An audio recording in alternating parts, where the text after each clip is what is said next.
So a few weeks back, Graham and I decided to check out a local pawn shop because they had a sign that said tons of guns. Bought one, great. Decided to stop in the local gun shop to see friends.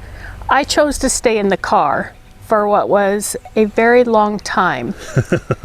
And I couldn't even be mad because when he came out, he has this. And I am a sucker for classic firearms. And then when he took it apart and, you know, we started exploring the mechanisms of how it works and all of that, I'm very excited to have this at the range and see what it's like. But I think that I'll give Graham the honors of first shots. So the CZ, or is it VZ? Actually, it's both. 52, chambered in 7.6225 Tokarev. These were only made for 3 years, but in those short 3 years, they cranked out 200,000 of them. This one saw military service, was factory refurbished a couple times. Who knows when it came to the States? They used to be dirt cheap everywhere. It was kind of the blinker's gun. Then they dried up, and I discovered it just recently here in 2021. Really cool story behind this gun. Big shout out to, and go check out Czechoslovak Gun Stories here on YouTube. He's got a great story on this. Some of it I reference in the tabletop where I show you the roller delay lock that's in these guns. Is not a Browning action. You notice the barrel is still parallel to the rest of the gun. Really cool, unique piece. We took it apart, got it oiled up, cleaned up, and then I went to grab some of my Tokarev ammo out of the cans, and I realized that while this gun was made in 1953 in Czechoslovakia, this ammo was also made in 1953, but in Poland. So kind of cool, waking this stuff up almost 70 years later. This ammo's been waiting a long time to be shot. We've got our steel target at about 20 yards or so, just to get a feel for the gun. We're just doing 5 rounds each. This will be a very different kind of review because obviously there's not a lot of ammo variety out there for this stuff, or even ammo availability. Just a cool piece of history we wanted to celebrate and get some experience with. It seems very top heavy when it's in your hand. Seems like there's a lot of mass above the gun. A lot of people complain about these on modern CZs. That's actually a joke about people who think the slide writing inside the frame gives it a lower bore axis. Anyways, looks top heavy, looks kind of space gun. Totally dig the Bakelite grips. Let's see how it performs these very rigid steel sights. Kind of have to shoot wrist back. It's more of a wrist up gun.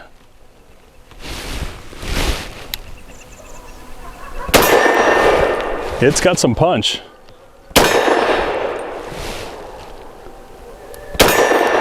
And I can tell you my hand is fitting just on the grip thanks to the magazine, which also means that the tip of the magazine is digging into my pinky.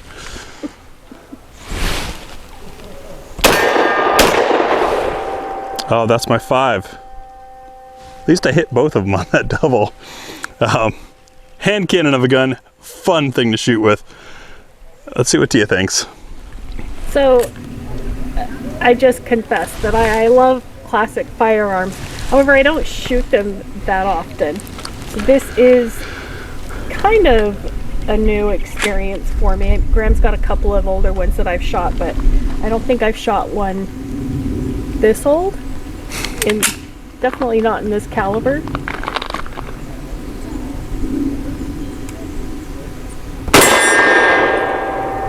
It has definitely got some flip in the front.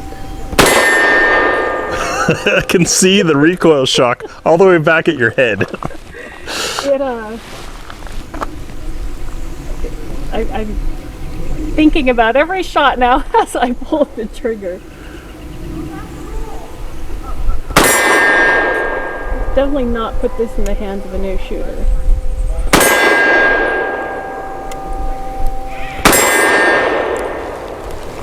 But overall, it's pretty pleasant. I mean, it does give you a little bit of flip, but once you're expecting that and can mitigate it a little bit, it's not bad. And I was able to hit the steel, not firing too fast, so that's encouraging. Curious though to see what these tiny sights do for accuracy. So for the accuracy, we have a whopping 2 loads, which is why we can't really do a what's for dinner. We've got my Polish 1953 submachine gun ammunition.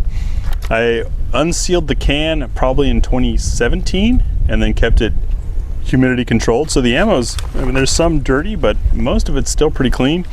And then we have PPU defensive line jacketed hollow points, believe it or not. 85 grain. I'd love to know what kind of speed these things are coming out at. I bet they're booking. But we're gonna take turns shooting 5 shots of each. So we'll see. Granted, who knows how many rounds have been through this barrel, when it was serviced, how well it was maintained. It didn't appear to be a dark bore per se from the corrosive ammo that this old stuff is, but we'll see. It could be kind of interesting. Tia mentioned when we did the tabletop, we had questions about the firing pin. Heard a lot of stories about broken firing pins on these guns. I, in advance, ordered a replacement from an American company that has been making parts for these things. Did not install it because it would have required modifying the extractor. So I figured let's see if the gun works or not yet. We're still running the, as I picked it up from the shop, firing pin. Who knows, maybe that was already a replacement. No telling when you pick up a 70-year-old surplus gun. All right, so go 5 shots, 7 yards with almost 70-year-old ammunition. And if you've watched my really old video on pistol sights, you'll see what I think about these little tiny metal sights.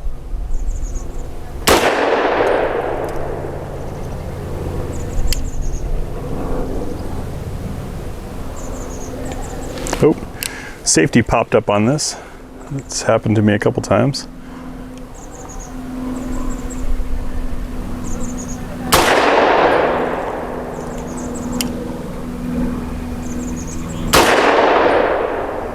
That's really accurate.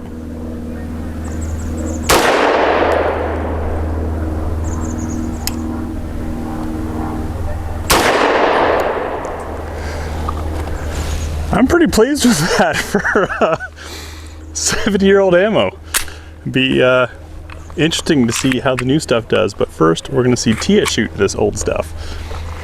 So a true test of my abilities is shooting an old gun with old ammo and having Grandma's competition. You going top right? Top right, yes.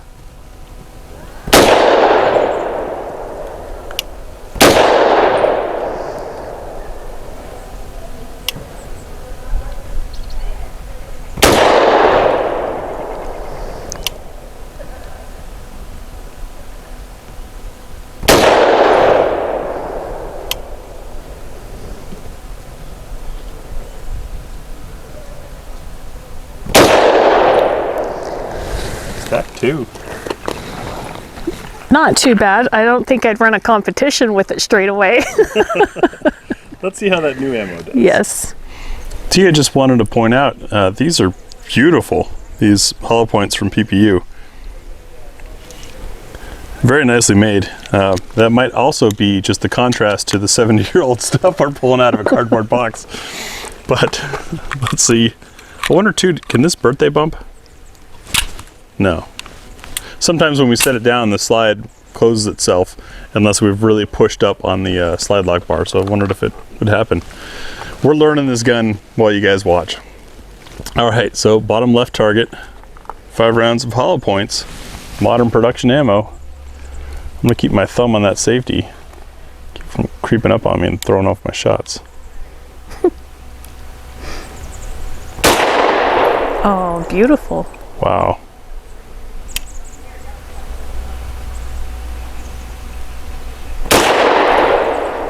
Oh, phew, now the pressure's gone.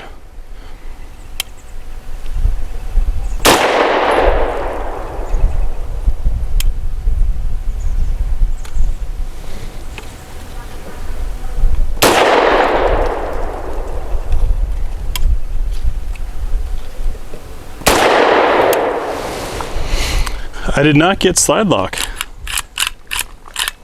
but I'm also not getting slide lock on its own from the magazine anymore.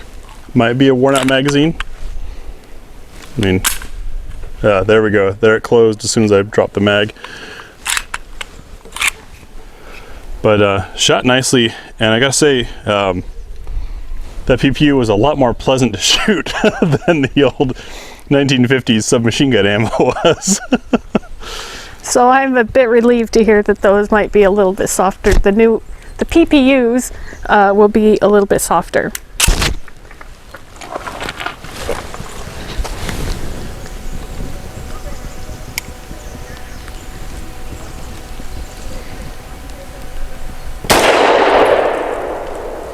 They definitely are.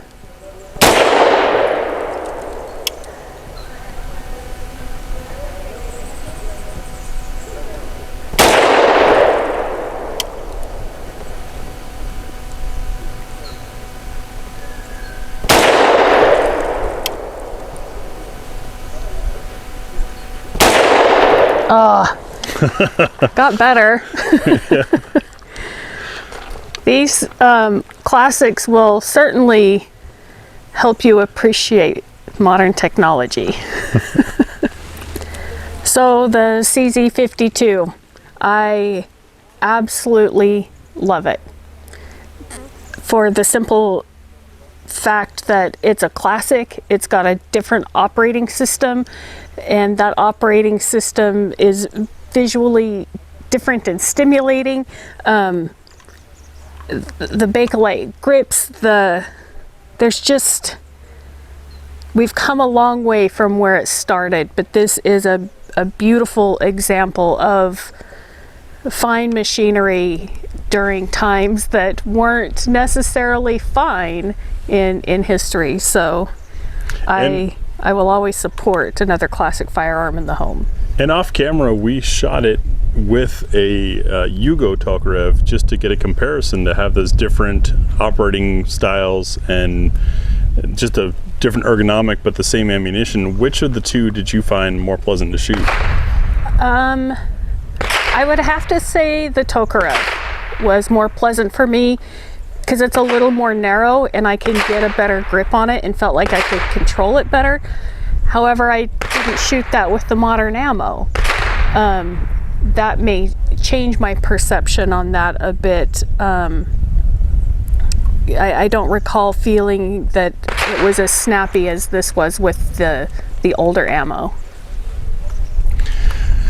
When we shot this side by side with the Yugo Tokarev, the Yugo Tokarev gave me a little bit of shock in the bottom of my forearm, oddly. That's where I was feeling the recoil. I didn't feel it so much with this guy. Tia's note on recoil may be the correct one, who knows? Because this is a broader gun, for me it's more comfortable to shoot because I have larger hands and there's more to wrap around. Some of you have commented that the rollers can wear out or be worn out, that do the locking in here. We didn't see any premature cycling or opening, but then again, no one can at those speeds. So who knows, maybe the rollers need replaced. It was fun to shoot. The safety mechanism that got put on here, that's also a decocker, kind of is a little loose. The spring in there, and under recoil it would work its way out of fire but not quite into safe. For me, that happened a couple times. It's not a comfortable ledge to be resting my thumb on, to want to do that, but sometimes I had to. It's a neat piece of history to have. It's definitely a great companion to the VZ52 rifle that we have, since as I understand it, this is the same pair of designers made this pistol that made that rifle. And it's got a unique operating system, just like the VZ52 rifle does. If you're not sure what I'm talking about, search our channel page. Really cool oddball rifle shooting a very unique round. In fact, the round was only made for that rifle and never used again.